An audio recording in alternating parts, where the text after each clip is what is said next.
Hello বন্ধুরা, আমরা আজকে আলোচনা করব কী খেলে বাচ্চার ওজন বাড়বে ও লম্বা হবে। এমন একটি আদর্শ খাবার হচ্ছে চিড়া।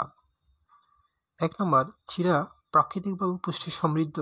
এতে রয়েছে কার্বোহাইড্রেট, প্রোটিন ও ফাইবার, যা আপনার শিশুর শরীরে দ্রুত এনার্জি যোগাবে এবং হজমেও সাহায্য করবে। ২ নম্বর, চিড়ায় রয়েছে প্রাকৃতিক আয়রন, যা শিশুর রক্তশূন্যতা রোধে সাহায্য করে এবং মস্তিষ্কে বিকাশ করতে সাহায্য করে। ৩ নম্বর, চিড়া খাওয়ালে বাচ্চার ঘুম ভালো হয়।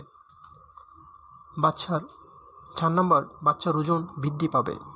৫ নম্বর, বাচ্চার শরীর সতেজ ও ফর্সা থাকবে। ৬ নম্বর, চিড়া প্রোটিন মুক্ত এবং সহজ পাচ্য হওয়ায় এটি সাধারণত শিশুদের জন্য নিরাপদ ও অ্যালার্জির ঝুঁকি কম থাকে। বন্ধুরা, আপনার শিশুর দৈনন্দিন পুষ্টির চাহিদা পূরণে চিড়া হতে পারে একটি দারুণ সমাধান। বন্ধুরা, স্বাস্থ্য বিষয়ক আরও ভালো ভালো টিপস পেতে আমাদের চ্যানেলের সাথে থাকুন এবং আমাদের চ্যানেলটি সাবস্ক্রাইব করুন। ধন্যবাদ।